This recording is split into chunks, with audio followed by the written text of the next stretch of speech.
दोस्तों, अगर हमारा मन खाली हो जाए तो हम उसमें कुछ ऐसी चीज़ डाल सकते हैं, कुछ ऐसे विचार डाल सकते हैं जिससे हम अपने मन की बकबक को शांत कर सकते हैं। जो विचारों का सैलाब हमारे मन में चलता रहता है, उन्हें हम बहुत अच्छी तरह रोक सकते हैं। और दोस्तों, अगर एक बार मन की बकबक रुक जाए तो फिर हम मन से जो चाहे वो करवा सकते हैं। इसीलिए अगर आप मन की बकबक को शांत करवाना चाहते हो तो इस कहानी को आखिर तक ज़रूर सुनिएगा। एक नगर की बात है। उस नगर में एक नौजवान युवक रहता था। उसका नाम विकास था। उसे एक समस्या थी और उसकी समस्या यह थी कि उसका मन हर समय भटकते रहता था। उसके मन में हर समय कोई ना कोई नकारात्मक विचार चलते रहते थे।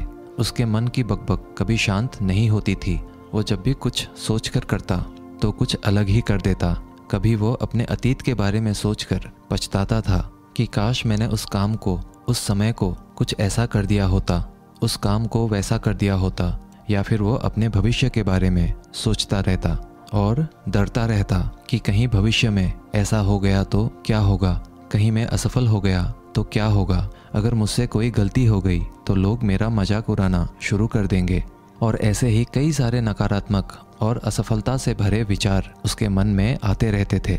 विकास हमेशा ही अपने विचारों में खोया रहता। वह अपने विचारों से मुक्ति पाना चाहता था।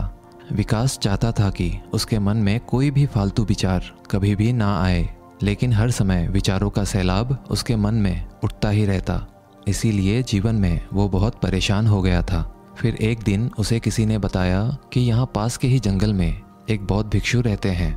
उसके पास जाओ, वो तुम्हारी मानसिक समस्या का समाधान अवश्य कर देंगे। ये सुनकर विकास तुरंत ही बौद्ध भिक्षु के पास चला जाता है और अपनी सारी समस्या उन्हें बताता है। बौद्ध भिक्षु भी विकास की बातों को बड़े ही ध्यान से सुन लेते हैं और उससे कहते हैं कि तुम मुझसे क्या जानना चाहते हो।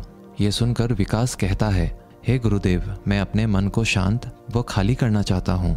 मैं आपसे ये जानना चाहता हूँ कि मन को खाली व शांत कैसे करते हैं। मेरा मन हर वक्त विचारों से भरा रहता है। मेरा ध्यान एक जगह लग ही नहीं पाता है, जिसके कारण मेरे हर काम में समस्या आ जाती है। मैं एक चीज़ करता हूँ तो नकारात्मक विचारों के कारण दूसरी चीज़ पर पहुँच जाता हूँ। मेरा मन एक जगह ठहरता ही नहीं है और यूं ही हर दिन मेरे मन में हजारों विचार चलते रहते हैं। और ये कब होता है, क्यों होता है, मुझे कुछ पता नहीं चलता। बहुत देर बाद मुझे एहसास होता है कि मैं क्या करने बैठा था और मैं क्या कर रहा हूँ। गुरुदेव, मैं अपने मन को विचारों से खाली कर देना चाहता हूँ। मैं चाहता हूँ कि मेरे मन में एक भी विचार ना आए। जब मैं चाहूँ तभी मेरे मन में विचार आए। फिर बौद्ध भिक्षु ने कहा, किसी समस्या का समाधान तभी निकाला जाता है जब हम उस समस्या की जड़ तक पहुँच जाते हैं, समस्या को ठीक से समझते हैं और जानते हैं। आगे बौद्ध भिक्षु कहते हैं, जिस मन को तुम खाली करना चाहते हो, क्या तुमने उस मन को कभी भी थोड़ा बहुत भी समझा है, जाना है? ये सुनकर विकास ने कहा कि महाराज, मैंने अपने मन को जानने की बहुत कोशिश की है, लेकिन मैं जितना इसके बारे में जानता हूँ, मेरा मन उतना ही रहस्यमय हो जाता है। फिर बौद्ध भिक्षु ने उस युवक को एक घड़ा देते हुए कहा कि जाओ, इस घड़े में छोटे छोटे पत्थर भरकर लेकर आओ। फिर वो युवक वहाँ से गया और छोटे छोटे पत्थर भरकर लेकर आया और उस घड़े को बौद्ध भिक्षु के पास रख दिया। फिर बौद्ध भिक्षु ने उस युवक से कहा कि इस घड़े को तुम अपना मन समझो और इस घड़े में भरे पत्थरों को अपने विचार समझो। अब इस घड़े में और पत्थर डालो। उस युवक ने घड़े में और पत्थर डालना शुरू किया। क्योंकि घड़ा पहले से भरा हुआ था, एक दो पत्थर डालने के बाद बाकी सारे पत्थर नीचे गिरने लगे। फिर बौद्ध भिक्षु ने उस युवक से कहा, रुको ज़रा, ध्यान से देखो। अब घड़े में पत्थर नहीं आ रहे हैं, बल्कि पत्थर नीचे गिर रहे हैं। क्योंकि ये एक घड़ा है, जो इसमें आ सकता था वो आ गया। अब इसमें और पत्थर नहीं आएंगे। अगर दूसरे पत्थर डालने हैं तो पहले वाले पत्थरों को निकालना होगा। ये सुनकर उस युवक ने कहा, गुरुदेव, मैं आपकी बात समझ गया हूँ कि आप मुझे क्या बताना चाहते हैं। हमें अपने मन को विचारों से ही खाली कर देना चाहिए। विकास की ये बात सुनकर बौद्ध भिक्षु मुस्कुराने लगे और कहा, पहले मेरी पूरी बात तो सुन लो, उसके बाद मन को खाली कर लेना। फिर बौद्ध भिक्षु ने उस युवक को कहा कि हमारा मन एक घड़े के बिल्कुल उल्टा है। क्योंकि घड़े को तुम पत्थरों से भर सकते हो, लेकिन मन को विचारों से नहीं भर पाओगे, क्योंकि मन तो हमेशा खाली रहता है। ये सुनकर उस युवक ने कहा, गुरुदेव, मुझे आपकी बातें कुछ समझ नहीं आ रही है। मन अगर खाली रहता है तो फिर हम उसे खाली करना क्यों चाहते हैं? फिर मन को खाली करने की क्या ही आवश्यकता है? फिर बौद्ध भिक्षु ने उससे कहा कि इस घड़े से एक एक करके पत्थरों को बाहर निकालो। विकास ने वैसा ही किया। वह घड़े में से एक एक करके पूरे पत्थरों को बाहर निकालता रहा और ऐसा करते करते अंततः घड़ा खाली हो गया। फिर बौद्ध भिक्षु ने उस युवक से कहा, देखा तुमने, जब एक एक करके तुमने पत्थरों को बाहर निकाला तो ये घड़ा खाली हो गया। अब तुम इस घड़े में कोई भी पत्थर डाल सकते हो, दूसरे पत्थर डाल सकते हो या फिर उन्हीं पत्थरों को दोबारा डाल सकते हो। आधा भर सकते हो या फिर पूरा भी भर सकते हो। फिर वह युवक कहता है, गुरुदेव, मैं भी तो यही कह रहा हूँ कि मुझे अपने मन को खाली करना है। ये तो एक पत्थर है, इसे आसानी से निकाला जा सकता है और घड़े को खाली किया जा सकता है, लेकिन गुरुदेव, मैं अपने मन को खाली कैसे करूँ? फिर बौद्ध भिक्षु ने कहा, इस घड़े में एक पत्थर डालो और 2 पत्थर निकालो। ये सुनकर उस युवक ने कहा, गुरुदेव, ये कैसे हो सकता है? जब इस घड़े में एक पत्थर होगा तो एक ही पत्थर निकलेगा, 2 कैसे निकलेंगे? फिर बौद्ध भिक्षु ने उससे कहा, ऐसा नहीं हो सकता है तो ऐसा ही करो कि इस घड़े में 2 पत्थर डालो और 4 निकालो। विकास ने कहा, महाराज, ऐसा कैसे हो सकता है? ये कोई चमत्कारिक घड़ा तो है नहीं कि 1 डालो तो 2 निकल आएंगे, 2 डालो तो 4 निकल आएंगे। यह सुनकर बौद्ध भिक्षु ने कहा, यह घड़ा तो चमत्कारिक नहीं है, लेकिन तुम्हारा मन तो चमत्कारिक है। उसमें से अगर तुम एक विचार बाहर निकालते हो तो उसके साथ 2 विचार आते हैं, और जब तुम उन 2 विचारों को पकड़ते हो तो उसके साथ 4 विचार निकलते हैं, और फिर ऐसा करते करते विचारों की एक लंबी श्रृंखला बन जाती है, और फिर तुम कहीं नहीं रुकते, एक के बाद एक विचारों को पकड़ते जाते हो। यह मिट्टी का घड़ा तो पत्थरों से भर जाएगा, लेकिन तुम्हारा मन कभी नहीं भरता, वो हमेशा खाली है, लेकिन वह खाली नहीं करता। ये इस मन की माया है कि सब कुछ है लेकिन फिर भी कुछ नहीं। फिर उस युवक ने कहा, गुरुदेव, मैं आपकी बात समझ रहा हूँ, लेकिन क्या मैं हमेशा अपने विचारों के जाल में ही फंसा रहूँगा? क्या मन के इस माया जाल से निकलने का कोई रास्ता नहीं है? फिर बौद्ध भिक्षु ने कहा, इस मिट्टी के घड़े में आधे पत्थर भर दो। फिर उस युवक ने ऐसा ही किया।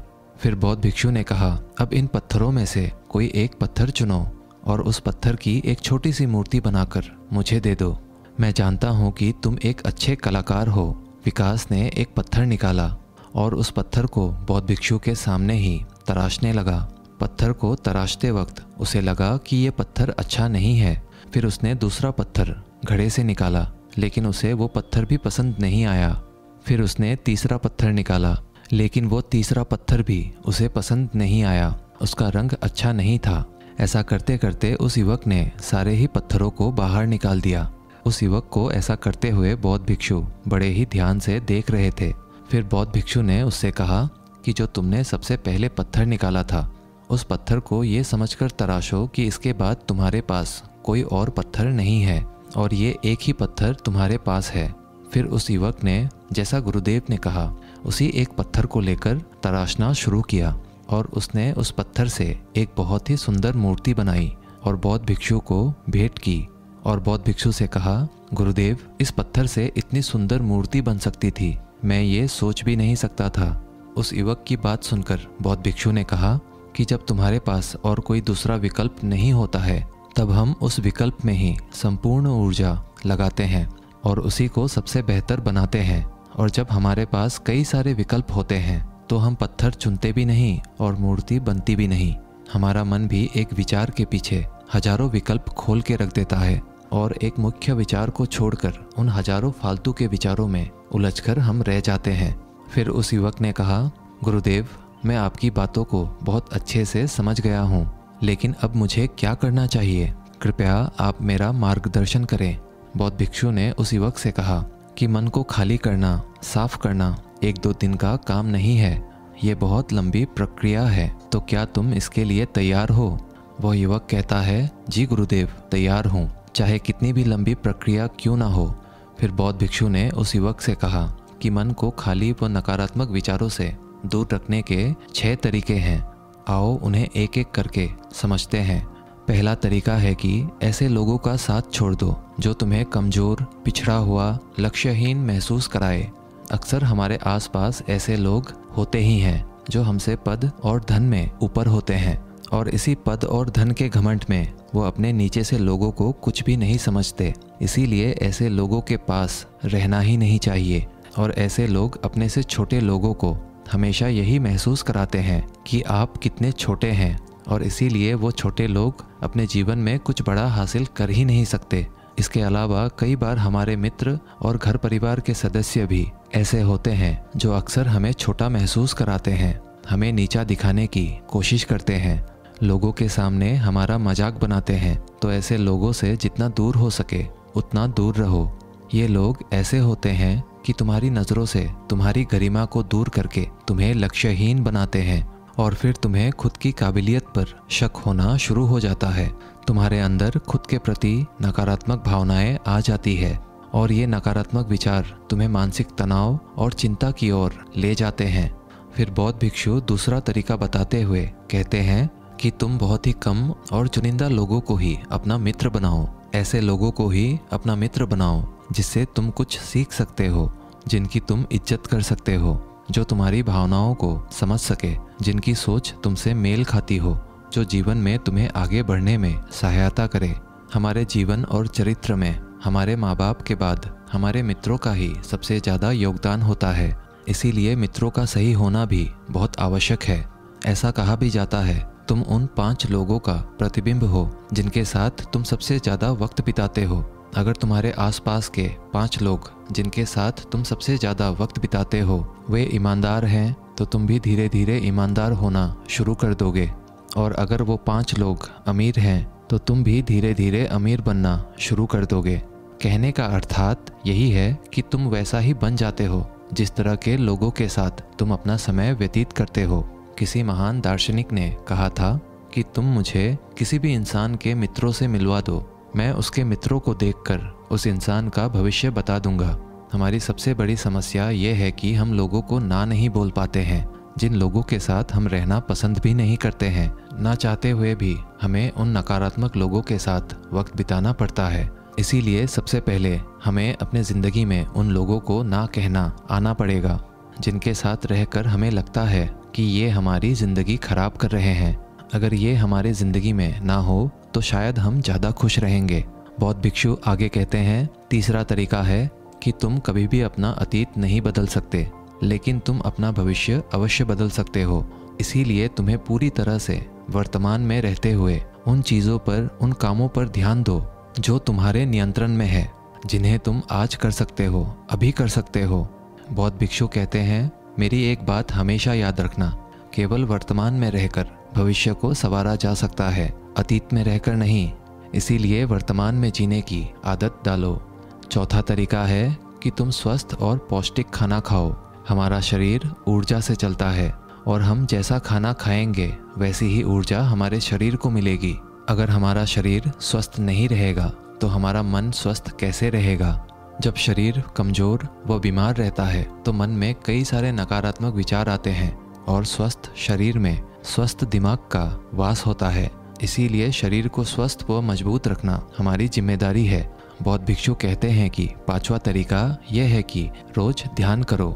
ध्यान करने का सबसे उपयुक्त समय सुबह या फिर रात को सोने से पहले होता है, लेकिन अगर तुम्हें ध्यान में गहरा जाना है तो सबसे उपयुक्त समय रात का ही होता है। रात में सोने से पहले ध्यान करने से नींद में भी सुधार होता है और बहुत गहरी नींद आती है।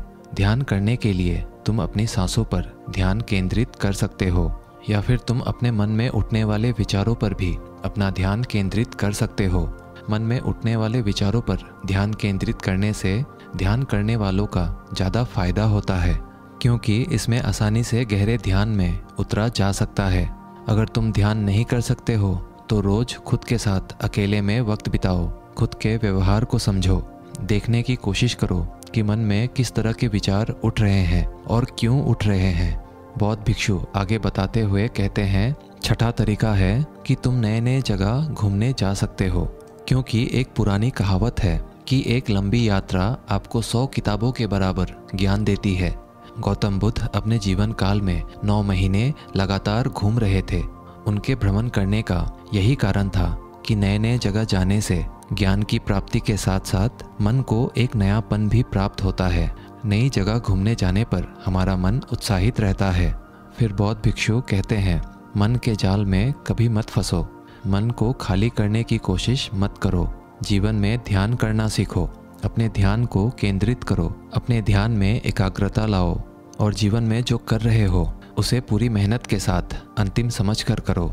उस काम को ऐसे करो कि उसके बाद तुम्हें और कुछ नहीं करना है, और जब फिर दूसरे विचार पर कार्य करो तो बस उसी पर कार्य करो, किसी तीसरे विचार पर नहीं। मन के मायाजाल से निकलना इतना आसान नहीं, लेकिन ध्यान करने से सब कुछ पाया जा सकता है। दोस्तों, आशा करते हैं आज के इस कहानी से आपने ज़रूर कुछ ना कुछ मूल्यवान सीखा होगा। कहानी अच्छी लगी हो तो वीडियो को एक लाइक और चैनल को सब्सक्राइब ज़रूर कर दीजिएगा। मिलते हैं अगले वीडियो में, तब तक के लिए धन्यवाद।